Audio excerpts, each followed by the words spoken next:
నాన్న నేను బాగున్నారా? నేను బాగున్నాను. అమ్మ ఎలా ఉంది? బాగుందా? పంట ఎలా ఉంది? అరే నీకు ఎన్నిసార్లు చెప్పాను ఆ జగన్నాథ కాడ కొనొద్దని. రామయ్య కాడికి వెళ్ళు, మంచి మందులు ఇస్తాడు. చెప్పాను కదా నీకు, నేను ఫోన్ చేసి చెప్తాను, వెళ్ళు.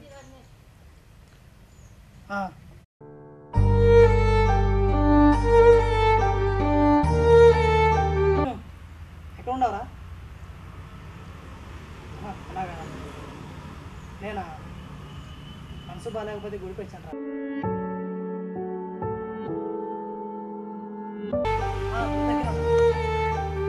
ఎక్కడ ఉండవు?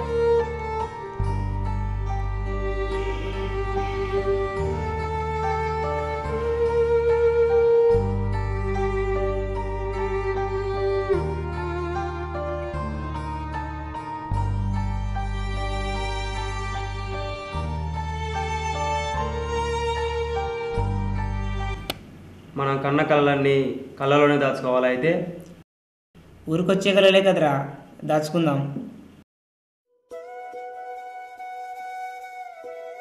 మీరు కనే కళలు నిద్రపోతే వచ్చేవి, కానీ నేను కనే కళ నన్ను సక్సెస్ అయ్యేంత వరకు నిద్రపోనియనివి. మా నాన్న కష్టం చూడలేక, మా నాన్న లాంటి రైతుల కష్టాలు చూడలేక సైంటిస్ట్ అవ్వాలనుకున్నా. అవుతారా? ఖచ్చితంగా సైంటిస్ట్ అవుతా. రేయ్, నువ్వు సైంటిస్ట్ కావాలంటే ఫస్ట్ సెమిస్టర్లు పాస్ కావాలి కదరా. వాడికేంట్రా, వెల్ టాలెంటెడ్గా. టాలెంట్ ఉంటే క్లాస్లో క్లాప్స్ కొడతారు కానీ టర్మ్ ఫీజు కట్టరు కదా. ఏరా కట్టలేదా? అవునరా, ఈ టర్మ్ ఫీజు కట్టలేదు, మనీ లేదు. ఇదే కదరా లాస్ట్ టైం. ఇది అయిపోతే నీ కళ నీ దగ్గరికి చేరినట్లే. రేయ్, మీకు తెలిసిందే కదా, నాన్న చిన్న ఫార్మర్. ఎండకు ఎండినా, వానకు నానినా, చలికి వణికినా పండించే పంటలు గిట్టుబాటు లేక చనిపోతున్నారా. ఇప్పుడు నేను ఫీజు అది ఇదని ఇంకా బాధ పెట్టలేను, పైగా వేలల్లో ఫీజు. చందు, ఏమీ అనుకోవద్దురా, నీకు మనీ అడ్జస్ట్ చేయడానికి సేమ్ సిచ్యువేషన్ రా. నేను ఎంతో ఇష్టపడి కష్టపడి తయారు చేసిన బైకు మార్కెట్లోకి తీసుకురావాలంటే లక్షల్లో డబ్బు అడుగుతున్నారా ఆ డిఎం గాడు. అసలు నా కొడుకులు వాళ్ళ అమ్మానాన్నలు కలిస్తే పుట్టారా, లేక ప్రింట్ మిషన్లు పేపర్లు కలిస్తే పుట్టారా? రేయ్, మీ బాధలు అర్థం ఉంది, కానీ అంతకు మించి ఆవేశం, ఆలోచన అవసరం. ఇంకెలా చూచాలరా? కష్టం కట్టపడి కూడా పెంచారా మా నాన్న నన్ను. ఇష్టంతో ఎన్నో చేద్దాం అనుకున్నా, కానీ మీ రైతుల బతుకులు ఇంతే అని మళ్ళీ మళ్ళీ మళ్ళీ చూపిస్తున్నారా దేవుడు. మా నాన్న గొడవలు పెట్టింది మనసులో గొంతులు కోయడానికి కాదు, మనం తినే వరి పంటలు కోయడానికి. మా నాన్న మందు డబ్బు ఎత్తింది మనసును చంపడానికి కాదురా, చీడ పురుగులను చంపడానికి. అయినా రైతు అంటే ఎందుకు రైతు చిన్న చూపు ఆ దేవుడికి, ఈ ప్రభుత్వాలకి. దేవుడికి ప్రభుత్వానికి ఒక్కటే తేడా, మనిషి పుట్టించినందుకు దేవుడు ఒక్కసారి చంపుతాడు, మంచిగా బ్రతుకుతున్నందుకు ప్రభుత్వాలు రోజు చంపుతూనే ఉన్నాయి. రేయ్, ఈ ప్రభుత్వాలకి పదవుల్లో పన్ను కట్టి లక్షల్లో దోచుకునే వాడేరా బిజినెస్ మ్యాను గొప్పోడు మంచోడు అంటున్నారా. గొప్పోడికి మంచోడికి అదే మనుషులను ముంచిన కొడుకులకి 3 పూటల అన్నం పెట్టడానికి కష్టపడుతున్న రైతులను బిచ్చగా అంటున్నారా. ఇదంతా మన బ్లడ్ సిస్టమ్దే, మన సిస్టంలో చాలా తప్పులు ఉన్నాయిరా. తప్పురా, ఒక్కడుంటే ఒంటరి అంటారు, 10 మంది ఉంటే గుంపు అంటారు, అదే 100,000 మంది ఉంటే సమూహం అంటారు. ఒక్కడి గుర్తుపెట్టుకో, ఎప్పటికైనా మనిషికి భయపడవచ్చు, కానీ సమయానికి ఆ సమయం చుట్టూ ఉండే సిచ్యువేషన్కు భయపడాలా.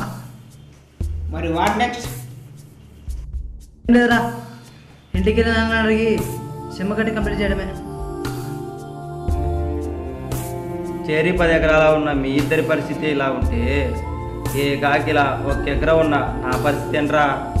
మావా, నీకు లాజిక్ అర్థం అవ్వాలా? ఏంది? జాబ్ చేస్తే శాలరీ వస్తుంది, జబ్బు చేస్తే శాలరీ పోతుంది. అర్థం కాలా. పంట ఉంది, పొలం ఉంది, కానీ గిట్టుబాటు ధర అన్నం ముద్ద నోట్లోకి అందట్లేదురా.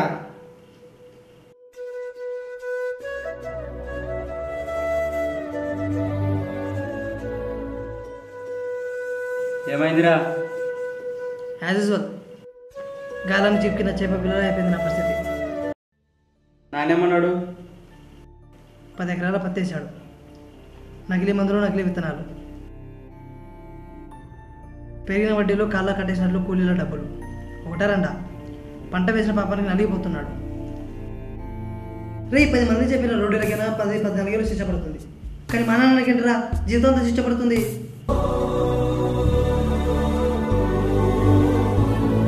హలో సార్, మీరు చెప్పిన అమౌంట్ పే చేస్తాను సార్. ఎలాగైనా నేను తయారు చేసిన కొత్త బైక్ మార్కెట్లోకి రావాలి sir. Okay, thank you sir. సరే సార్.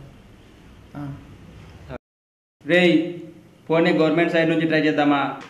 లోన్స్ కానీ సబ్సిడీ కానీ. కులాన్ని బట్టి చదువుని క్యాలిక్యులేట్ చేసి, మతాన్ని బట్టి మనీని అలొకేట్ చేసి ఈ చెత్త ప్రభుత్వాల గురించే మీరు మాట్లాడేది. ఇక సాయం సబ్సిడీ అంటావా? ప్రభుత్వ సాయం అనేది సన్యాసిగా మారి దేవుళ్ళని చెప్పుకునే సాధువులకు మాత్రమే. ఇక సబ్సిడీ అంటావా? బ్యాంకులను నిండా ముంచి ఐపీపీడలం మాత్రమే. నేను మా అమ్మ అక్రమంగా పుట్టానరా.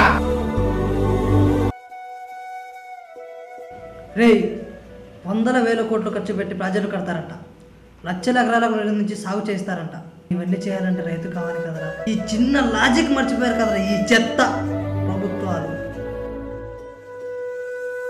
రైట్ రా, నువ్వు చెప్పేది రైట్. ఎంత టూ మచ్ రా. 3,000 కోట్లు ఒక్క విగ్రహానికి. స్టాచ్యూ ఆఫ్ యూనిటీ అంట. మనుషుల్లో లేని యూనిటీ విగ్రహాన్ని చూస్తే కలుగుతుందా? చిన్నపిల్లల పుస్తకాలలో 5 నిమిషాల టీవీలలో చూపించడానికి తప్ప అది ఎందుకు పనికిరాదురా. అదే డబ్బుతో మనలాగా బాగా బ్రతకనే కళ్ళుకనే యువతకి, నిరుద్యోగులకి, స్టూడెంట్స్లకి సాయం చేయొచ్చు కదరా. రుణమాఫీలు, పింఛన్లు, స్కాలర్షిప్లు అంటూ ఊదేస్తుంది గవర్నమెంట్. కానీ ఒక్కొక్క రైతుకు లక్ష సాయం చేసినా తను కాకపోయినా తన కొడుకులు బాగుపడతారు అనుకుంటారు కదా. ఈ చిన్న లాజిక్ మర్చిపోయారు కదరా. తెలుసు, మన ప్రభుత్వం చేసేది వృధా ఖర్చనే తెలుసు. రైతులాగానే బతకాలి, వాళ్ళ కొడుకులు కూడా అలానే బ్రతకాలి. రారాజులా మారకూడదని వారి కొడుకులు బిడ్డలకు ఎమ్మెల్యే, ఎంపీగా, ఒక మంత్రిగా పోటీ వస్తారని ఫక్ అవర్ సొసైటీ.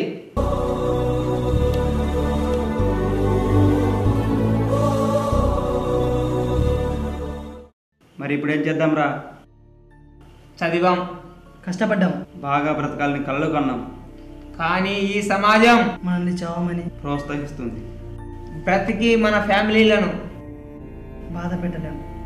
చచ్చి మనలాంటి ఎందరో టాలెంట్ ఉండి డబ్బు లేక కన్న కలల్ని, వారి జీవితాల్ని చంపుకోలేక వారందరూ మనం చద్దాం. చచ్చి చావు ప్రభుత్వాల ఆలోచన విధానం రైతులపై, వారి కుటుంబాలపై కలిగేలా చేద్దాం. అవునరా, మాకంటే కష్టాలు ఉన్నాయి కాబట్టి మేము చనిపోవాలనుకుంటున్నాం. నీకేం కష్టాలు లేవు కదరా, నువ్వెందుకు చనిపోవాలనుకుంటున్నావు? మీరే లేనప్పుడు బతికుండి నేనేం చేస్తారా? నేను చస్తా. ఒకే ఒక జీవితం ఇది, చేయి జారిపోనీకు, మళ్ళీ రాణి ఈ క్షణాన్ని మన్ను పాలు కానీకు. కష్టమనేది లేని రోజంటూ లేదు కదా, కన్నీరు దాటుకుంటూ సాగిపోగ తప్పదుగా. అమ్మ కడుపు వదిలిన అడుగడుగు.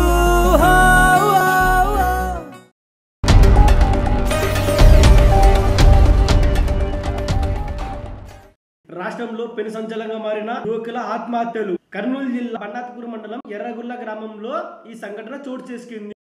భారతదేశం ఇది నా దేశం అని చెప్పుకోవడానికి సిగ్గుగా ఉంది. బికాస్ ప్రపంచ దేశాలకు సంస్కృతి సంప్రదాయాలని సొల్లు చెప్పుతూ కన్న కడుపులోని రైతన్నను వారి కుటుంబాలను ఇంత ఇంత ఇంత కూడా బాగుపడదాం అని లేని ఈ నా దేశం ప్రపంచ దేశాలకు ఆదర్శం. ఈ నా దేశం రైతులకు ఏమిస్తుంది? ఉచితంగా 7 గంటల కరెంటు తప్ప. ఈ దేశంలో మనకు బాగా ఫ్రీగా వచ్చేది ఏందో తెలుసా? పుట్టినందుకు బర్త్ సర్టిఫికేట్, తిరుగుతున్నందుకు సిటిజన్ సర్టిఫికేట్, ఐడి కోసం ఆధార్ కార్డ్, సంపాదిస్తున్నందుకు పాన్ కార్డ్, ఆఖరికి బియ్యం బాలు వేయించుకోవడానికి రేషన్ కార్డ్. ఇలా అన్నిట్లో గుర్తింపునిచ్చే ప్రభుత్వాలు రైతన్న కష్టాలకు, వారి పంటలకు, వారి కుటుంబాలకు మేమున్నామని గుర్తింపు ఎందుకు ఇవ్వడం లేదు? రైతు బాగుంటే దేశం బాగుంటుంది అంటారు. ముందు రైతు కుటుంబాలు బాగుండాలి కదరా. ఈ దేశం బాగుండాలంటే ఈ నా దేశంలో టాలెంట్ ఉండి మనీ లేక మట్టిలో కలుస్తున్నారు. ఎందరో యువకులు నిరుద్యోగులు ఒక చిన్న భరోసా కోసం పరితపిస్తున్నారా. ఒక్క నోటిఫికేషన్ వదిలితే 100 రూపాయలు ఖర్చు పెట్టి అప్లై చేస్తున్నారా. అది చేసినా జాబ్ రాదని తెలుసు. ఎందుకంటే మనతో మానాన్ని కొనుక్కున్న టాలెంట్ ఉన్న యువకుల కడుపులు కొట్టి వాళ్ళ కన్న వాళ్ళకు దూరం చేసి వాటికి దగ్గర చేస్తున్నారు. ఇద్దరికి ఒక మాట, టాలెంట్ ఉండి మనీ ప్రాబ్లమ్స్ వల్ల చనిపోతున్న యువకులైనా వాళ్ళే చనిపోతున్నారు. రైతులకైనా చిన్న మనీ దయచేసి సాగుతూ కావాలంటే ఈ చేతగాని ప్రభుత్వాలు సాగుతుందాం.